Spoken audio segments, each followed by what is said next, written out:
السلام عليكم ورحمة الله تعالى وبركاته. حياكم وبياكم وستة على الهدى خطايا وخطاكم. مرحبا بالجميع في قناتكم أحلام وبناتها. توحشتكم مشتركاتي، إن شاء الله راكم بخير. الفيديو اللي ما نزلناش طريقة التحضير تاعو سهل ربي أخيرا والحمد لله. رايحين نشوفوا المقادير، طريقة التحضير وطريقة تزيين هذا الفيديو أو هذا الحلوى. نروحوا للمقادير. عندنا 500 غرام مارغرين، باكي خميرة فورية، 4 صفار بيض، صفار فقط 4، 240 غرام سكر ناعم، 80 غرام نشا، 80 غرام نشا. عندي لاروم تاع الكراميل اللي تتباع هكذا، طابع نطبع بيه وفارينة نشيح بها. هذو بالنسبة لمقادير العجينة. لاكريموبير رايحين نحتاج 100 غرام زبدة أو مارغرين اللي حبيتي واللي عندك، 200 غرام سكر ناعم، 2 ملاعق عسل،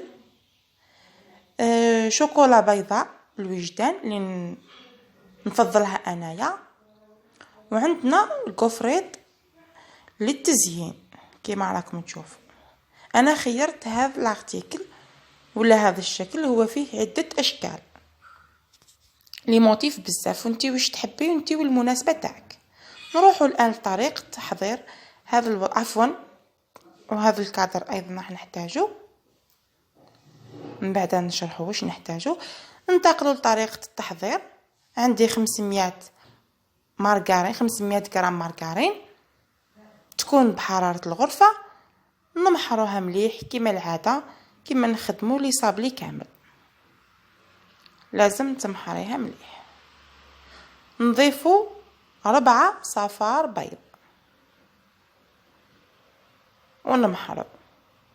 بالنسبه للكوفريط لازم تحافظي عليه في ساشي باش ما يتكسرلكش. الان رايحين ننخلو كميه السكر الناعم اللي هي 240 غرام، نحاولوا نذوبوه نمحروه مع المارغرين يذوب لنا هذاك السكر.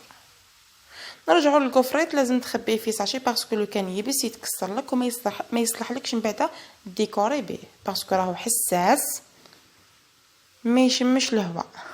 تخليش بزاف في الهواء، لازم توجور يكون مغطي. نحي الكميه اللي تحتاجها والباقيه تغلفيه.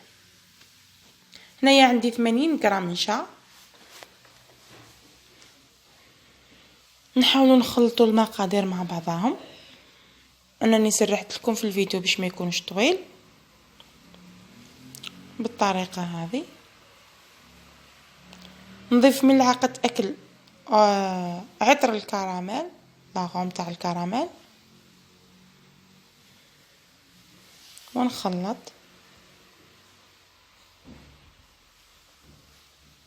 هكذا طريقه سهله وحلوه كما شفتوا في الصور في البدايه، تخرج روعه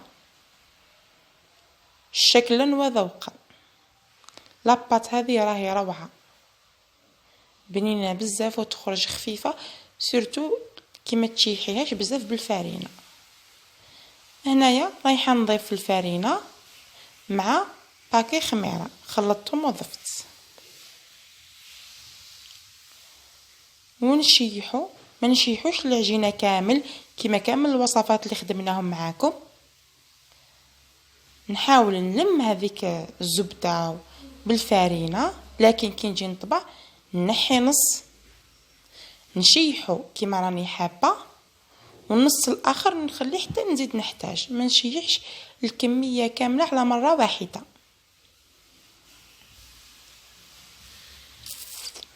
هكذا تنحي كوتي اللي حبيتي تشيحيه تسقميه وتخدمي به. الان تفرشي الفارينه على السطح، تحطي العجينه تاعك ما تكونش شايحه بزاف وما تكونش طريه ما تقدريش ترفديها، وتطبعي بمول دائره يكون صغير كيما راكم تشوفوا باش تخرج الحبه تاعك متحوفه. تجيبي بلا تاع فور تفرشي له الفارينه وتحطي الحبات نتاعك بالطريقه هذه. كي تجي تطبعي تشعلي الفور تاعك يسخن، لو طون لي تكملي نتيا تعمري البلا تاعك يكون الفور تاعك سخن هكذا كيما راكم تشوفوا. كملت البلا، الان نحطو يطيب في الفور، ما يطولش بزاف بالتفطير باسكو خفيف ليه يطيب. الان نروحو لكريمه الزبده. قلنا عندي 100 غرام زبده او مارغرين، نضيف لها نخبطها شويه بالبوتر ونضيف لها 200 غرام سكر كلاسي ولا سكر ناعم بالطريقه هذه. نزيد لها ملعقه صغيره تاع لاروم كراميل وزوج ملاعق عسل، وراح لي فيديو تاع 2 ملاعق حليب. تخلطيهم مليح تتحصلي على النتيجه هذه. الان نحط شيكولا بيضاء على حمام مائي ذوب ونلصق الحبات تاع الحلوى تاعي كيما راكي تشوفي هكذا. الكميه هذه 500 غرام مارغرين تخرج لك حوالي من 65 عفوا حتى ل 70 حبات حلوى بالطريقه هذه حتى تكملي الكميه تاع الحلوى اللي عندك. الان بعد ما ذابت لي الشوكولا نديرها في الجيب الحلواني. كما نعرفوا الشيكولا البيضاء ما نديرولهاش اضافات هكذا. الان الكادر هذا اللي درت لكم عليه هذوك ما نحتاجهمش، راح نحتاج تاع الدائره، هذا هو اللي حنحتاجه في الحلوى تاعي. نشكل به الان بالشيكولا البيضاء، نشكل دوائر ولا ديكادر بالطريقه هذه. نعمر الفراغ هكذا. انا المول تاعي فيه غير 3، كاينين اللي مولي فيهم كامل يكون نفس الشكل. ليسونسيال اللي عندكم نتوما في الدار بالطريقه هذه. ومن بعد جوست تخبطي بيدك هكذا، هذاك الكادر يتسقم لك الشكل. اذا كان بقاو لك ديروا توش هكذا بلايص ما دارتش فيهم شيكولا تقدري تضيفي لهم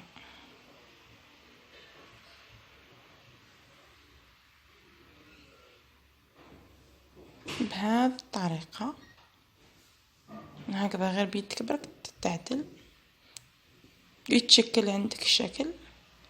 الان تحطيهم في الفريجيدار يبردوا. راكي خدمتي لي كادر شحال من حبه خرجت لك، على هذاك الاساس ديري شحال من حبه تاع كادر. والان نغلفوا الحبات تاعنا بالشوكولا بهذه الطريقه هكذا كيما مالفين نخدموا. كي تكملي شوفي يتنحاو بسهوله، ما فيهمش صعب، ما يتكسرولكش. اذا تكسرت لك وحده ولا مش مشكل عادي. الان رايحين نروحوا للكوفري تاعنا. كيما قلت لكم كاين بزاف لي موتيف، ماشي غير هذا، انواع واشكال والوان. انتي تخيري على حساب المناسبه اللي عندك. سيباري كل وحده بحدها. الملاحظه اللي راح نمدها هنايا انه هذا النوع من الكوفريط عنده طبقه لازم تنحيها، ما يتلصقش هكذا ديريكتومون. كاينه طبقه فيه لا تؤكل، الكوفريط اللي فيه لا فوتو يؤكل بصح هذاك شوفي هنايا الطبقه هذه ما تتاكلش، لازم تنحيها، لازم تنحيها. سواء الكوفريط هذا اللي خرج دوكا ولا الكوفريط اللي نديروه على لي طارت تاع لانيفرسير، هذوك تاع لي باربيو هكذا. والكادر ديروا له شويه شيكولا باش يلصق لك على الحبه. بهذه الطريقه تكوني كملتي الحلوى تاعك. نعاود لكم انه هذا الكوفريط فيه طبقه ما تاكلش، ما تغلطوش، لازم عليك تنحيها، تبقى لك غير هذيك الطبقه هي اللي كوفريط تاكل. الكادر ديروا شويه شيكولا وتحطيه على الحبه تاعك يلصق عادي جدا. حلوه رائعه كما قلت لكم شكلا وذوقا. بهذه الطريقه نزيد معكم حبه.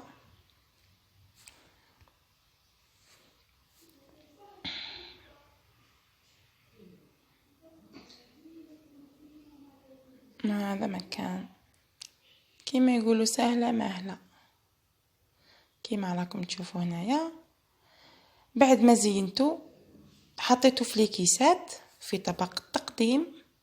الشكل تاعو رائع والذوق تاعو اروع.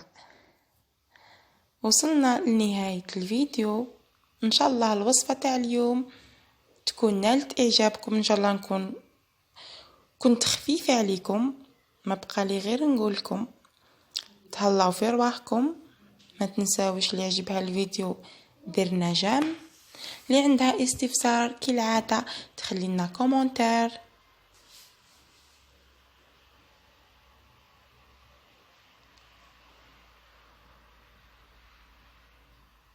ونحب نقولكم بلي توحشتكم كامل.